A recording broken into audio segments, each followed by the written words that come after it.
Et c'est Arlette Chabot ce matin. Bonjour Arlette. Bonjour à vous tous. Oui, Arlette, un gros week-end pour la gauche avec la confirmation de l'entrée dans la course à la présidentielle de Christiane Taubira pour la primaire populaire. L'ancienne garde des Sceaux, Arlette Chabot, peut-elle changer un peu la donne à gauche? Alors peut-elle être la femme providentielle? S'il y a un homme ou une femme providentielle, c'est toute la question et c'est le mystère. Alors Christiane Taubira est, on le sait, une icône de la gauche depuis le débat sur le mariage pour tous. Mais justement, quel est le poids, la puissance électorale d'une icône? Moi, je sais pas, mystère. Je sais pas si vous savez. En tout cas, Christiane Taubira, c'est vrai, si elle est choisie par les participants à la mystérieuse primaire populaire, est-elle en capacité, sera-t-elle en capacité de créer une véritable dynamique entraînant derrière elle des socialistes, des écologistes, des adeptes d'une gauche morale, associative? En tout cas, elle est la totale opposée, total contraste évidemment avec Éric Zemmour. Alors pour l'instant, elle est située par nos amis de l'IFOP à 4% des intentions de vote. Elle est soutenue quand même par deux grands élus socialistes, le maire de Marseille et la présidente de la région Bourgogne-Franche-Comté. Mais pour l'instant, elle n'est qu'une candidate de plus, la 8e. Et franchement, sa présentation de candidature samedi matin sur fond de brume, de brouillard à Lyon, avec des propositions qui n'ont rien d'original, mais simplement ressemblent comme deux gouttes d'eau ont été piquées à celles de ses rivaux.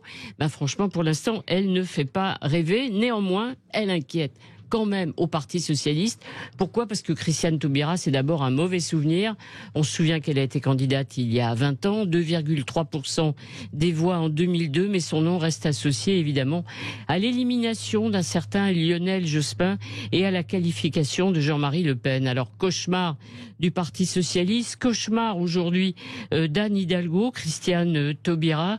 Anne Hidalgo dont l'ambition se limite peut-être aujourd'hui à la devise de Paris, je flotte mais ne sombre pas. Oui. En tout cas, personne n'imagine que les deux puissent aller au bout de la compétition. L'une des deux devra sans doute s'effacer. Laquelle? Mais quoi?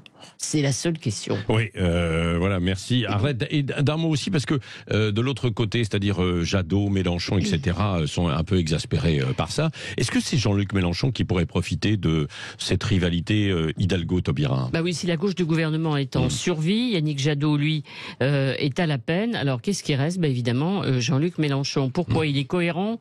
Depuis le début, il refuse une union factice des gauches. Il a un programme construit, travaillé, plus radical qu'il y a 5 ans. Et il pourrait bien d'ailleurs refaire le coup de 2017.